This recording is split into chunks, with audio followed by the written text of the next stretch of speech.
My daughter called me pathetic and didn't invite me to her wedding. 3 months later, her husband left her, and she called me with nowhere to live. I'm 55 years old, and I need to tell you about the worst day of my life. Actually, scratch that. The worst week, worst month, maybe worst year. This whole thing has been a nightmare I still can't fully process. I work as a nurse at County General Hospital, have been there for over 30 years now, and for 28 of those years, my daughter has been my entire world. My reason for existing. My everything. When her father walked out on us, she was only 3 at the time, I made myself a promise that she'd never feel abandoned. Never feel like she wasn't enough. I would be both parents. Work however many jobs it took, sacrifice whatever needed sacrificing. And I kept that promise. God, did I keep it. Double shifts became my normal. I'd work from 7 in the morning until midnight, sleep 4 hours, then do it again. Weekends I took private caretaker jobs, sitting with elderly patients while their families went on vacation or out to dinner. Every dollar went to her. She had better clothes than I ever wore, ate better food, got everything she wanted while I made do with nothing. I paid her college tuition, still paying off the loans. Actually, 4 more years to go on those. My back is destroyed from decades of lifting patients. My feet are covered in calluses and bunions. I look 10 years older than I am. But I told myself it was worth it because she was happy and thriving, and that's what mattered. We were close. At least I thought we were. We talked every single day, sometimes multiple times. I knew all her friends, heard about her job drama, knew every detail of her life. When she started dating this guy 2 years ago, I had bad feelings about him immediately. He was cold toward me, barely looked at me when we spoke, gave one-word answers like I was inconvenient. But she seemed happy with him, so I kept my mouth shut. Her happiness always came first. 8 months ago, she told me they were getting engaged. I was thrilled. Started saving money immediately. Not easy on a nurse's salary with all my debt. I picked up extra shifts until my supervisor literally begged me to take a day off. Sold jewelry my mother left me, including a gold bracelet and pearl earrings that had been in our family for generations. Took out a small loan against my pension, even though my financial advisor said it was a terrible idea. Didn't care. This was my daughter's wedding. I scraped together $8,000. Took me a year of killing myself to save that much. I gave it to her 6 months ago in an envelope, told her to plan whatever wedding would make her happiest. She cried when I gave it to her, hugged me and said I was the best mother in the world. That moment felt like everything had been worth it. After that, I kept asking about wedding plans. What venue? What date? What colors? I wanted to help, wanted to be involved. But she'd get vague. Still figuring it out, Mom. It's complicated with his family's schedule. I'll let you know soon. I didn't push. I never pushed her about anything because I never wanted to be a burden.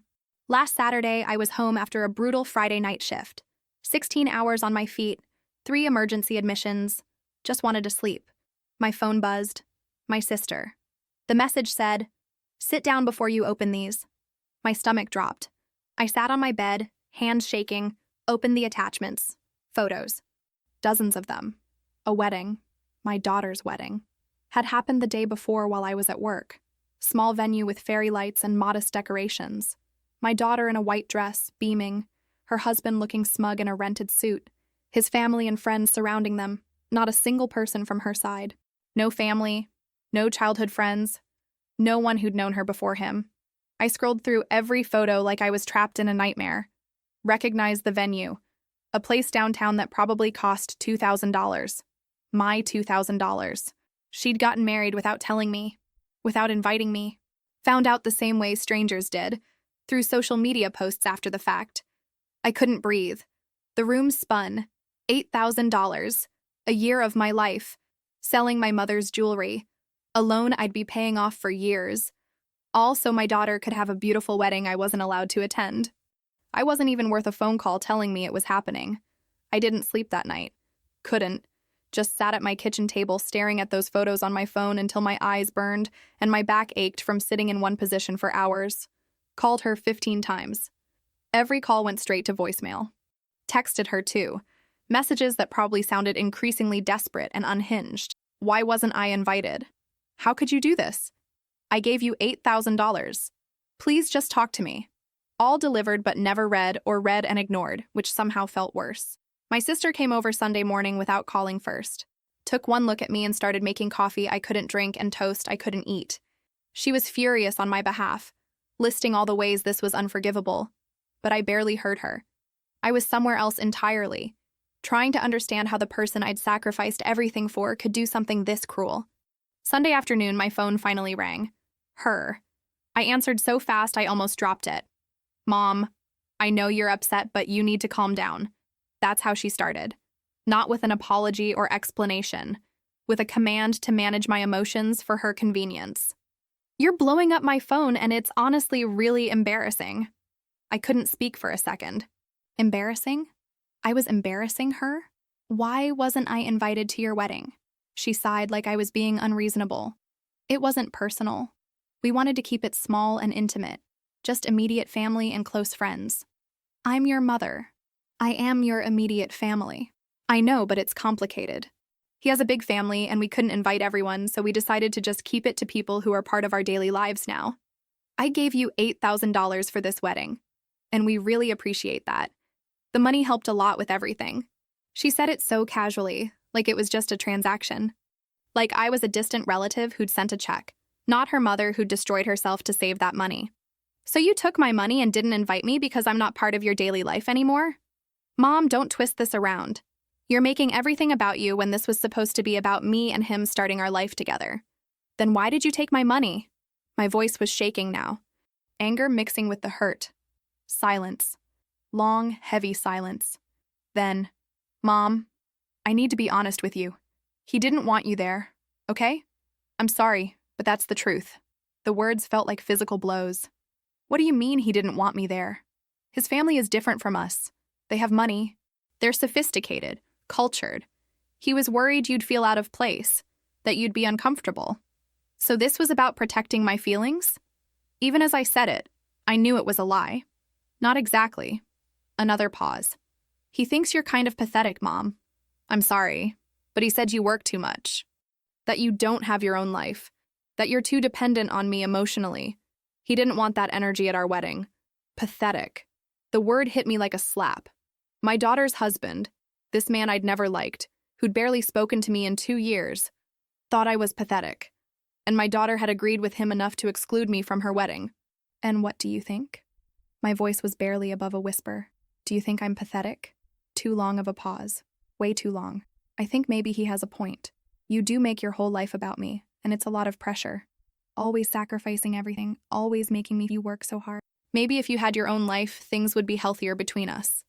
I felt something break inside me. Not just my heart, something deeper. The illusion that my sacrifices meant something to her. The belief that love and effort created bonds. All of it shattered in that moment. "I need to go," I said. "Mom, don't be mad. I'm just being honest. I gave you $8,000. I sold my mother's jewelry.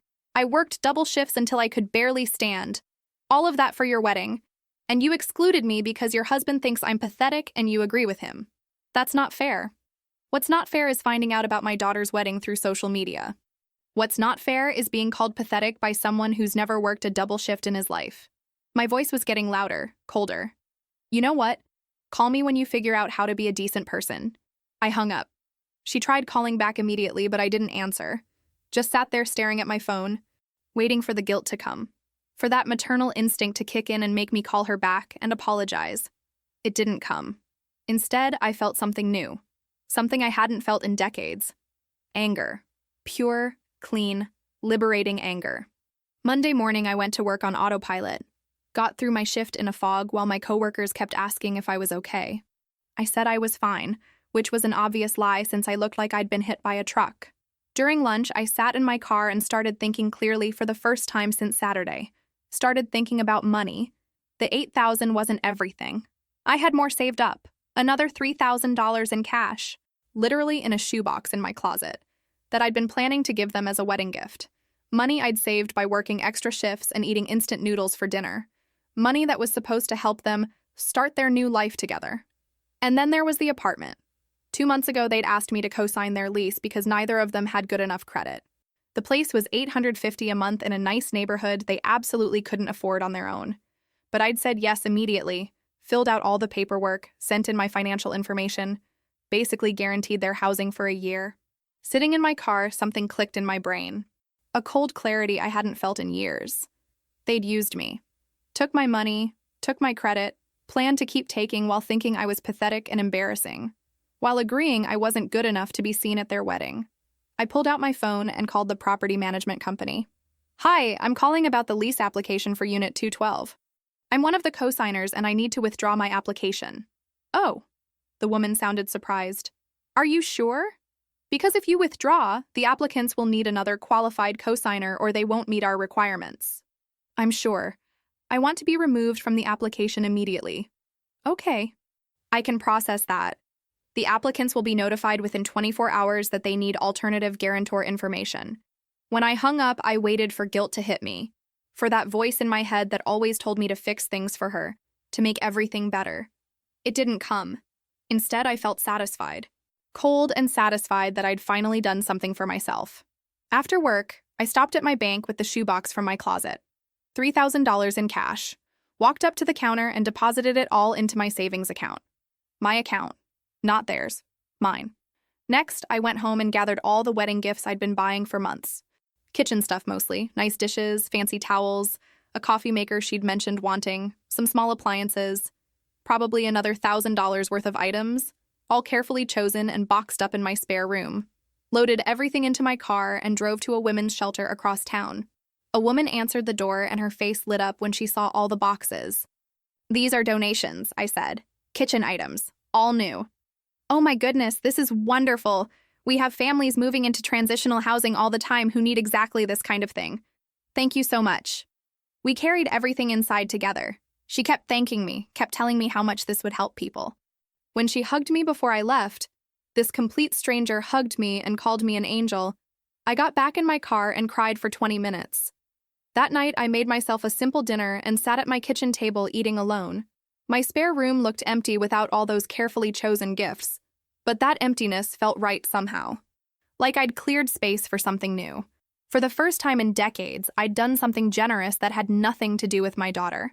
I'd given to people who actually needed help instead of funding a lifestyle for someone who thought I was pathetic. My sister called that evening. "How are you holding up?" I withdrew as co-signer on their apartment lease. Silence. Then, "Good. What else?" Donated all the wedding gifts I bought. Deposited the cash I'd saved for them into my own account. "Good," she said again, fiercer this time. What did she say? She doesn't know yet. The property management company won't notify them until tomorrow. "She's going to call you," my sister warned. "Probably." I paused. "I don't think I'm going to answer." My sister was quiet for a moment. "I'm proud of you. I know this is hard, but you're doing the right thing. She needs to learn that actions have consequences." After we hung up, I sat in my green living room. I'd painted it green years ago, but she'd complained it was too dark. So I'd almost repainted it beige for her, and felt something I hadn't felt in years. Relief. Like I'd been holding my breath for 28 years and finally exhaled. They showed up at my door Wednesday evening, 5 days after the wedding, both of them looking absolutely furious. I opened the door but didn't invite them in. Just stood there in the doorway, waiting. What the hell did you do? He didn't even say hello, just immediate aggression, like I was the one who'd done something wrong. "You'll need to be more specific," I said calmly. "The apartment?" my daughter said. She looked like she'd been crying. "The property management company said you withdrew as our co-signer. We're supposed to move in next week and now they're saying we don't qualify without you." "I know." "You know?" He stepped closer, trying to intimidate me. "You're sabotaging us because you're mad about the wedding? That's insane. That's actually psychotic." I looked at him, really looked at him for the first time. Younger than my daughter by 2 years, never held a job for more than 6 months, wearing a watch that cost more than his monthly income. Where did he get the money for that? Oh, right. My $8,000. "I'm not sabotaging anything, I'm just not helping anymore." "We need that apartment," my daughter said. "We're staying with his parents right now and it's awful. We can't keep living there." "That sounds difficult. I'm sure you'll figure something out. You promised you'd help us." Her voice was getting shrill now. That was before. Before what? But she knew. They both knew. Before I gave you $8,000 for a wedding I wasn't invited to. Before your husband decided I was too pathetic to be seen in public. Before you agreed with him. He flinched. So she'd told him what she'd said to me. Good. That's not what I meant, she started. That's exactly what you meant. I looked at him again. You think I'm not sophisticated enough for your family? You think I'm awkward and pathetic? Fine. Then you certainly don't need my money or my credit score. This is different, he said. This is our housing. You're being petty. Petty? I tasted the word. I worked double shifts for 28 years. I destroyed my body. I sold my mother's jewelry. I took out a loan I'm still paying off. I gave you $8,000, and the only thing I asked for in return was to be included in one day. One single day. And you couldn't even do that. My daughter was full-on sobbing now. Mom, please, I'm sorry, it was a mistake. Please don't punish us like this. I'm not punishing you. I'm done sacrificing myself for people who think I'm an embarrassment. There's a difference. We'll pay you back, he said suddenly. The $8,000. We'll pay you back and then you can co-sign the lease. I actually laughed. With what money? Neither of you can hold down a decent job. You're living with his parents because you can't afford anything on your own. You think I believe you'll pay me back? You're a cold bitch, you know that, he said. Get off my property. Mom, get off my property. I started to close the door. He tried to push it open, but I'd already turned the deadbolt. They stood outside for another 10 minutes, him yelling threats through the door, her crying and begging. He said I'd regret this. She said I was ruining her life. Eventually they left. I sat on my couch and waited for the guilt to overwhelm me, for that maternal instinct to kick in and make me run after them, apologize, fix everything like I always did. It didn't happen. Instead, I felt something I hadn't felt in years. Peace. My phone started ringing almost immediately, my daughter calling over and over. I didn't answer. Then texts started coming. How could you do this to us? You're supposed to be my mother. I can't believe how selfish you're being. We're going to be homeless because of you. I read each one carefully. Noticed how every single message was about what I'd done to her. Not one apology for excluding me from the wedding. Not one acknowledgement that maybe, just maybe, they'd treated me horribly. Just blame. Endless blame for refusing to keep funding a life I wasn't good enough to be part of. I blocked her number. Blocked his too. Then I ordered pizza, something I never did because it felt too indulgent, and watched a movie I'd been wanting to see for months. Sat on my couch in my green living room eating pizza straight from the box, not having to share with anyone or feel guilty about spending money on myself. For the first time in 28 years, I was putting myself first. And it felt terrifying and liberating in equal measure. The next 2 weeks were eerily quiet. No calls, no texts, no surprise visits. My sister kept checking in, asking if I'd heard anything. I hadn't. Part of me wondered if this was it, if we were just done now. 28 years erased because I'd finally said no. I started doing something strange during this time. I started living. I know that sounds dramatic, but it's true. For the first time in decades, I made decisions based on what I wanted, not what she needed. Started with small things, bought myself new clothes. Actual clothes I liked, not just practical work stuff. A blue sweater that made my eyes look brighter.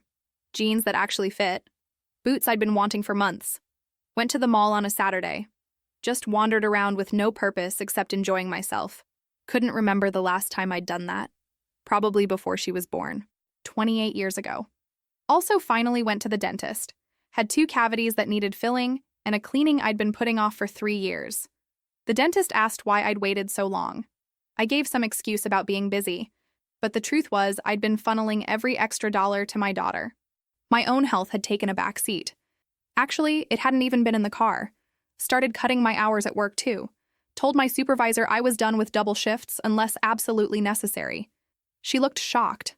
I'd been the reliable one. The one who always said yes to extra hours for 28 years straight. Everything okay? She asked carefully. Everything's fine. Better than fine, actually.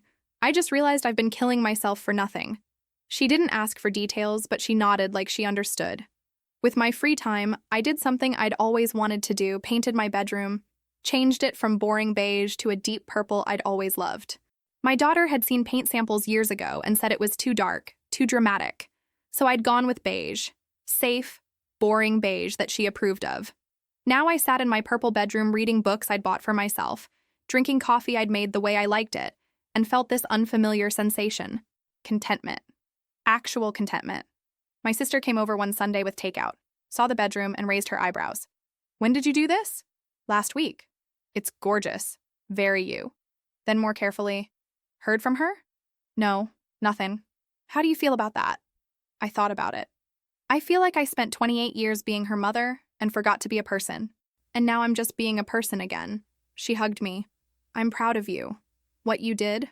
Standing up for yourself. That took real courage. Or I'm a terrible mother who abandoned her daughter when she needed me, I said, voicing the fear that woke me up at 3 a.m. sometimes. She's 28 years old. Married, employed. She doesn't need you. She just wants your money. My sister's voice was firm. And when you stopped providing it, you stopped existing to her. That tells you everything you need to know. It was true. My daughter hadn't called to ask how I was doing, hadn't called to genuinely apologize. She'd only reached out when she needed something, and when I couldn't provide it, I became the villain. Started going to a dance class too, beginner ballroom dancing on Thursday nights. I was terrible at it, kept stepping on my partner's feet, but it was fun. The instructor was this energetic woman in her 60s who kept shouting, "Dancing is just controlled falling," and I loved her for it. After class one night, a few of us went to a coffee shop nearby, just sat around talking, laughing, being social. I realized I hadn't had real friends in years. I'd had coworkers I was friendly with, sure, but actual friends? People I did things with outside of work? That had died when my daughter was born, and I'd decided she was my entire world. One of the women, her name was Ruth, recently divorced, asked what I did for fun. This, I said, gesturing to the coffee shop, our group. This is the most fun I've had in years. She laughed like I was joking, but when she saw my face, her expression softened. Honey, we need to get you out more. And they did. Started inviting me to things, movie nights, dinners, a book club that met twice a month. I said yes to everything. This whole world opening up that I'd been closed off from for decades. My daughter had no idea any of this was happening. Had no idea I was building a life that didn't revolve around her. And honestly, that felt good. It felt really, really good. 3 weeks after the confrontation, my sister called me at work. I saw them today, at the grocery store. Okay, I said, bracing myself. They looked rough. She looked exhausted, and they were arguing in the checkout line. Nothing violent. Just bickering about money, I think. He kept saying something about bills. I felt something, but it wasn't the desperate need to fix everything that would have consumed me a month ago. It was more like distant concern, the way you'd feel hearing about a stranger's problems. Did she see you? Yeah. We made eye contact and she looked away immediately. Didn't come over. Probably embarrassed, I said. Probably. My sister paused. Their situation must be bad if they're fighting in public like that. She was fishing, trying to see if I'd rush in to save the day. But I didn't take the bait. That's between them. I'm proud of you, she said quietly. I know this is hard. It was hard. Some days I woke up with this ache in my chest, this need to call her and fix things. But then I'd remember her calling me pathetic. Remember finding out about the wedding through social media. Remember 28 years of sacrificing everything while she took and never once asked if I was okay. At work, one of the older nurses, a woman named Ruth who'd been there even longer than me, pulled me aside during lunch. You seem different lately. In a good way. Different how? Lighter. Like you're not carrying the weight of the world anymore. She stirred her coffee. My daughter was like yours once. Needed me for everything. Took everything. Gave nothing back. I spent years destroying myself trying to make her happy. What changed? I stopped. Just like you're doing now. And you know what happened? She fell on her face a few times, figured out how to handle her own life, and now we actually have a relationship. A real one. How long did that take? About 2 years before she came back around. Ruth smiled. But it was worth the wait. Now she calls to ask about my life, not just when she needs something. 2 years? Could I handle 2 years of this silence? This not knowing? That weekend I did something I'd been thinking about for weeks. Called a therapist. Made an appointment. The earliest they had was 3 weeks out, which actually felt right. Gave me time to prepare. In the meantime, I kept building my new life. The dance class became a regular thing. I was getting better, actually learning the steps instead of just stumbling through them. Started going to a painting class too, watercolors on Wednesday evenings. I was terrible at it, but it didn't matter. The instructor, a patient man in his 50s, said the point wasn't perfection, but expression. Let yourself make mistakes, he said when I got frustrated with a painting that looked nothing like the reference photo. That's where the interesting stuff happens. One Thursday after dance class, the group invited me to dinner. Just a casual thing at a restaurant nearby. I almost said no, old habit, always rushing home like someone was waiting for me there. But I said yes instead. We sat around this table for 3 hours, just talking, laughing, sharing stories. One woman talked about her divorce, another about her kids moving out of state. Everyone had their own complicated lives, their own struggles, and nobody was judging anyone. We were just people being real with each other. Walking to my car afterward, I realized I was smiling. Actually smiling. When was the last time I'd smiled like this? My phone rang as I unlocked my car. Unknown number. I almost didn't answer, but something made me pick up. Is this her? A woman's voice. Older, refined, cold as ice. Who is this? I'm his mother. We need to talk about what you're doing to my son and your daughter. His mother. The sophisticated family I wasn't good enough to meet. I sat in my car, engine off, and listened.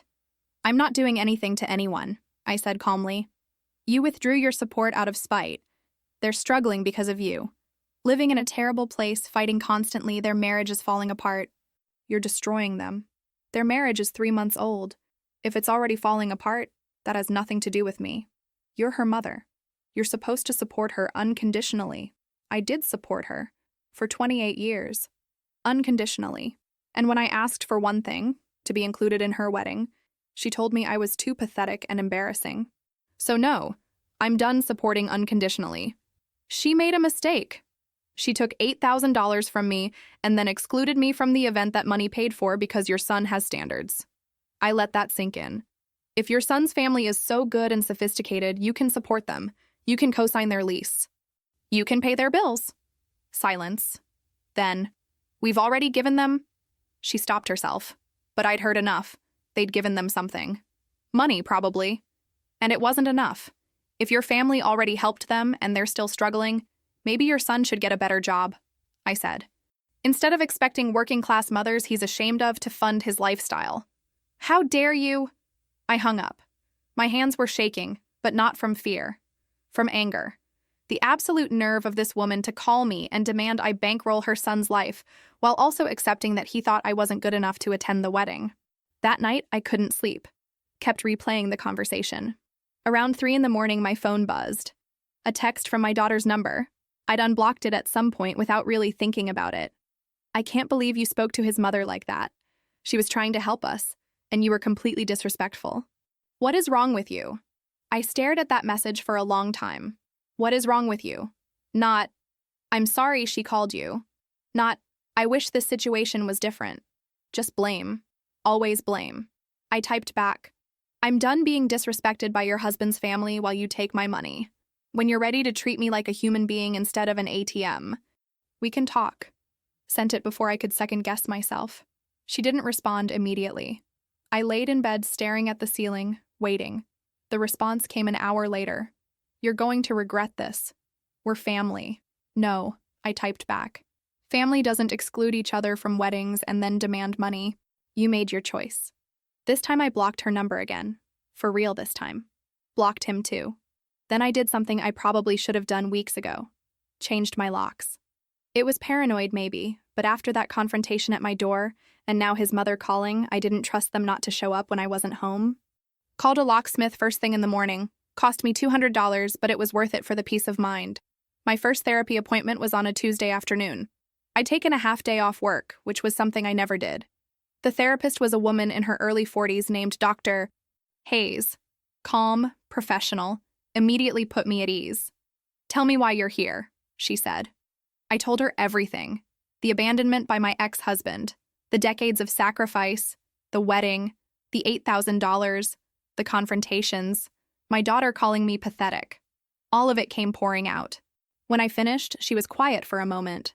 Then, do you know what codependency is? I had a vague idea. She explained it thoroughly. How I'd made my daughter the center of my identity. How I'd used her needs as an excuse not to build my own life. How I'd created a dynamic where she learned my love meant endless giving without boundaries. You taught her that your needs don't matter, Dr. Hayes said gently, And now you're surprised that she doesn't think they matter. That hit like a freight train, because she was right. Every time I'd worked a double shift instead of taking care of myself. Every time I'd said, "Don't worry about me," when she forgot my birthday.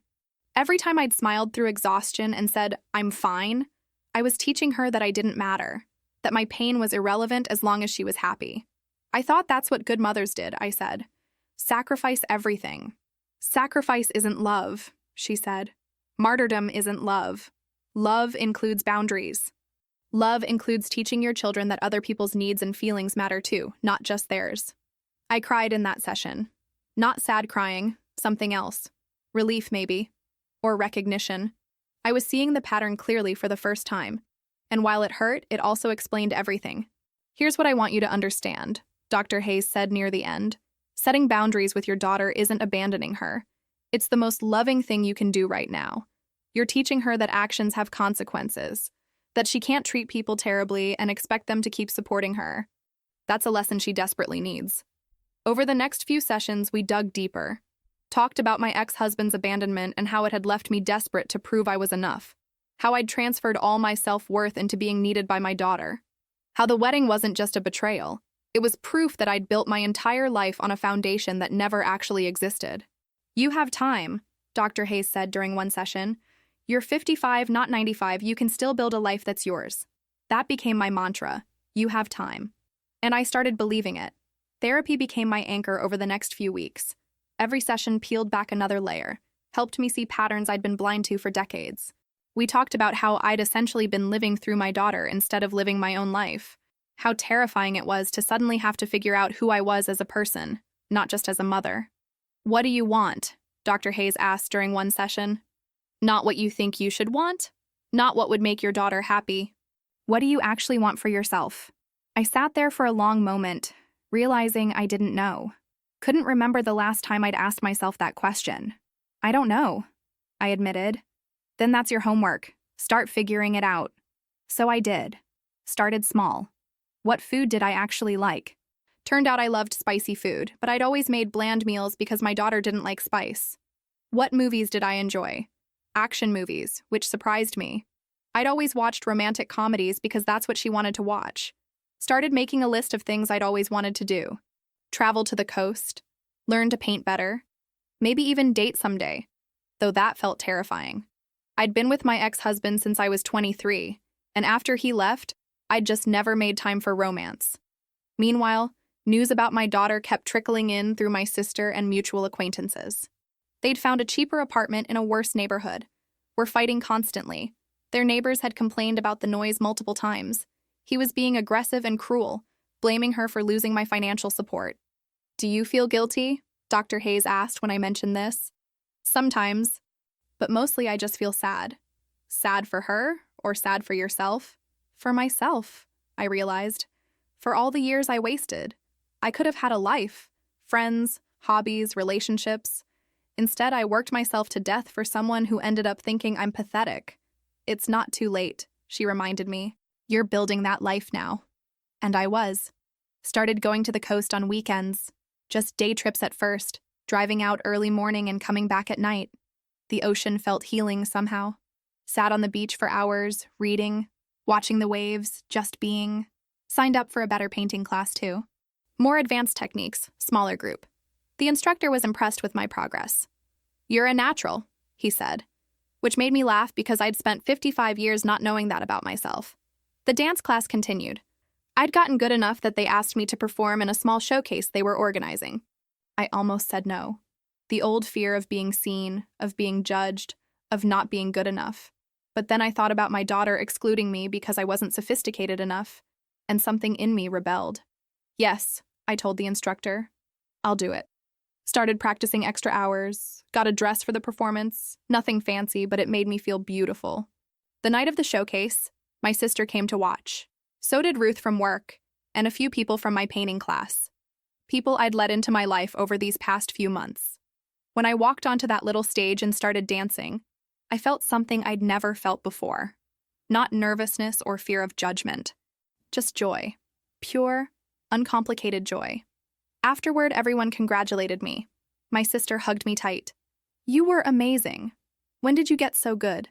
When I started doing things for myself instead of for everyone else, I said. That night, lying in bed, I got a text from an unknown number. Took me a minute to realize it was my daughter. She'd gotten a new number or was texting from someone else's phone. I heard you were dancing in some showcase. Glad you're living your best life while I'm struggling. The bitterness was palpable. Part of me wanted to respond, to defend myself, to explain. But I didn't. I just deleted the message and went to sleep. 3 months after the wedding, my sister told me they'd separated. He'd kicked her out of the apartment during a fight. She was staying with a friend, barely scraping by, devastated. She's going to call you, my sister warned. I know. What are you going to do? I thought about it. About the woman I'd been 3 months ago who would have dropped everything to rescue her. And about the woman I was now, who'd learned the hard way that rescuing someone from their own choices just enabled them to keep making bad ones. I'm going to tell her I love her, but I can't fix this for her. My sister looked at me for a long moment. You've changed. Really changed. I had to. The old version of me was dying inside. And it was true. The old me, the one who lived entirely through her daughter, who had no identity beyond being a mother, who sacrificed everything and got nothing in return, she was gone. And I didn't miss her at all. The call came on a Friday night.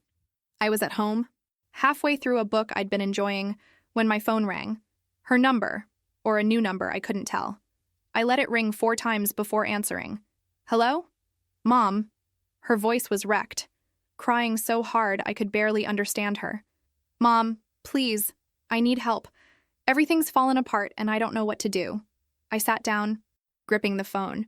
What happened? He kicked me out. Just told me to leave, wouldn't even let me pack all my stuff. I'm staying with a friend, but she says I can only be here another week. I don't have anywhere to go. I don't have any money. Mom, please, I need you. I closed my eyes. This was the moment. It was the test of everything I'd learned in therapy, everything I'd been building over the past 3 months. The old me would already be driving over there, would already be offering my spare room, my money, my life. I'm sorry you're going through this, I said carefully. That sounds really difficult. Can I come stay with you? Just for a little while until I figure things out? No. Silence. Then, no? Mom, I'm about to be homeless. How can you say no? You're not homeless. You're staying with a friend, and you're 28 years old with a job. You can figure this out. I can't afford a security deposit and first month's rent on my own. I need help.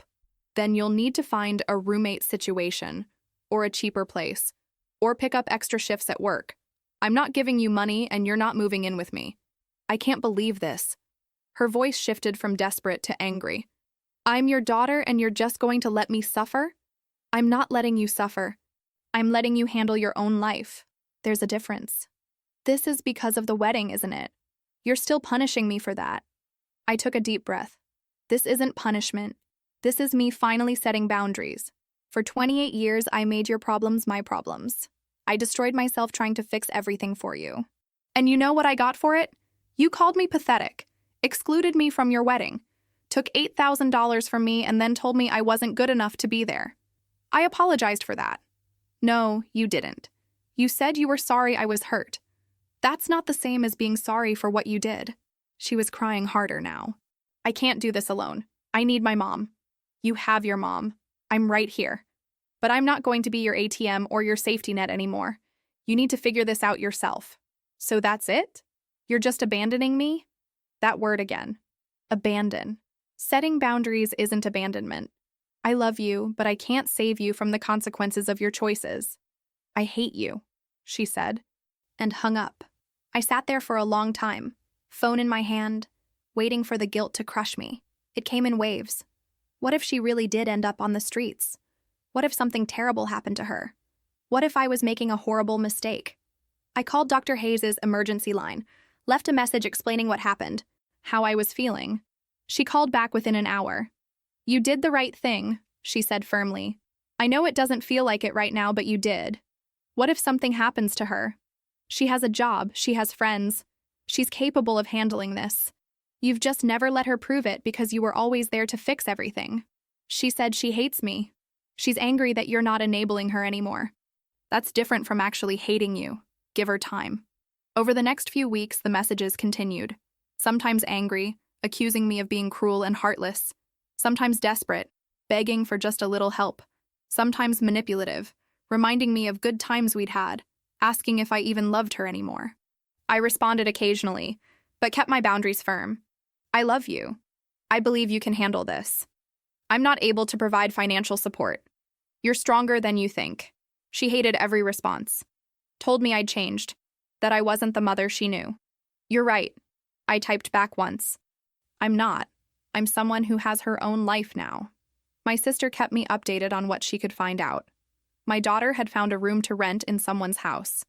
It was small and in a rough neighborhood, but it was hers. She was working extra shifts, learning to budget, figuring out how to survive on her own.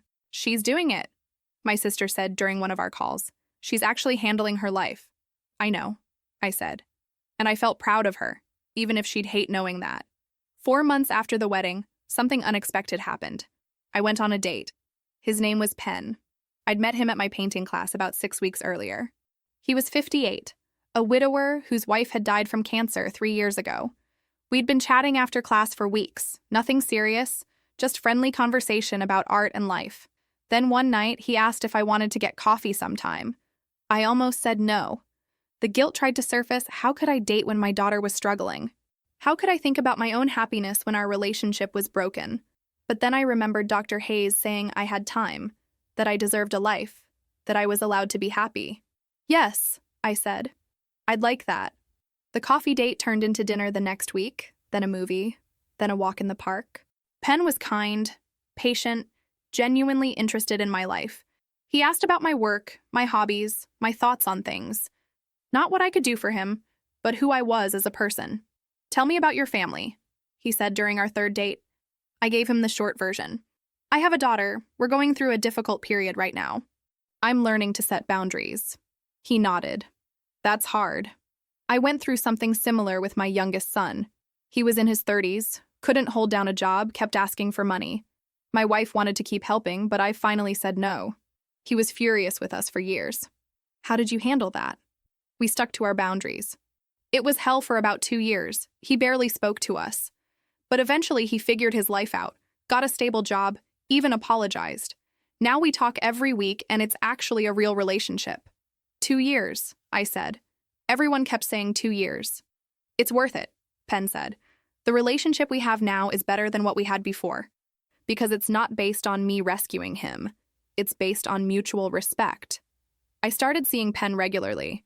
Once a week at first, then twice. He met my sister, who approved immediately. Met my friends from dance class and painting. They all said the same thing. I seemed happy, really happy.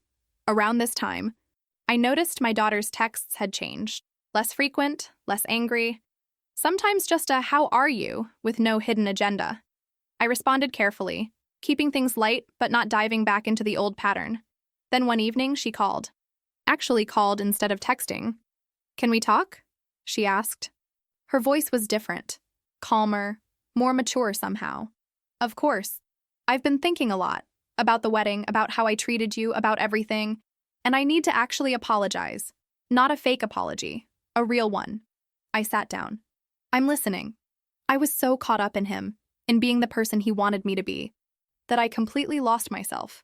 And I let him turn you into this embarrassment, this problem to be hidden, when you were the person who'd sacrificed everything for me. Her voice cracked. I took $8,000 from you and then excluded you because I was ashamed. That's unforgivable, Mom. And I'm so sorry. I felt tears building.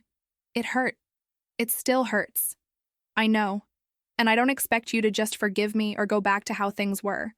I just wanted you to know that I see it now, what I did. And I'm sorry. We talked for over an hour. Really talked.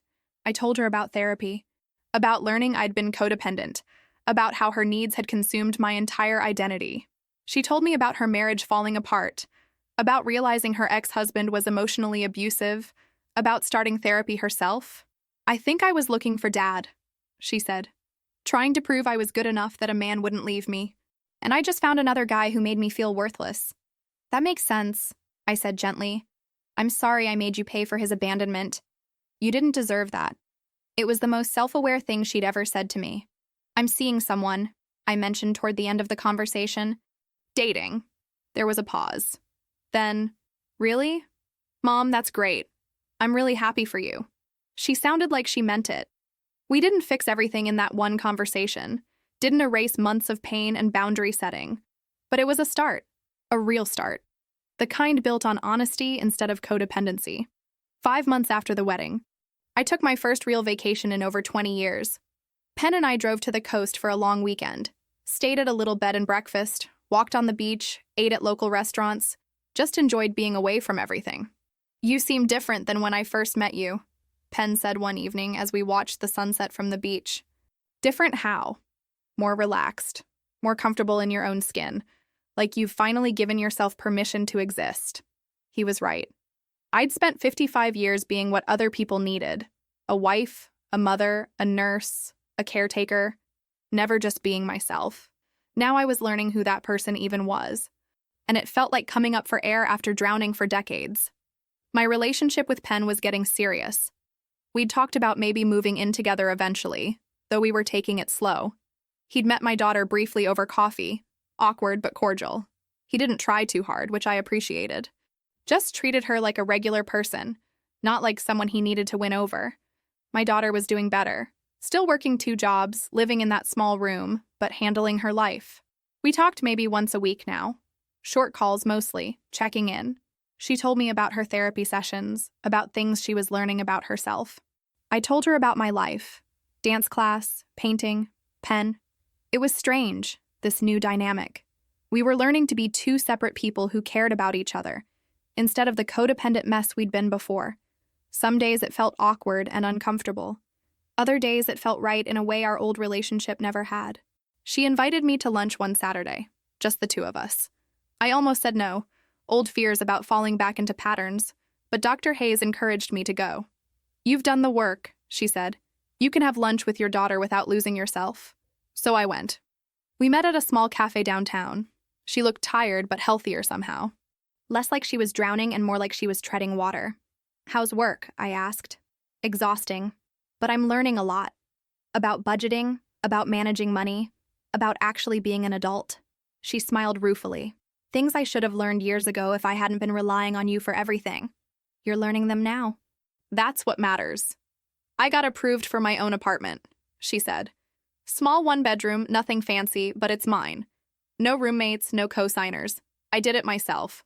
I felt genuinely proud of her. "That's wonderful. Thank you for not saving me," she said suddenly. "I was so angry at you for months. Thought you were being cruel. But you were right. I needed to learn how to handle my own life. I'm sorry it had to happen that way," I said. "But I'm not sorry for setting boundaries. You shouldn't be. I was using you, taking advantage of your love. That wasn't fair." We talked about other things too, about her therapy, my therapy, the wedding and how we'd both handled it terribly in different ways. It wasn't all resolved.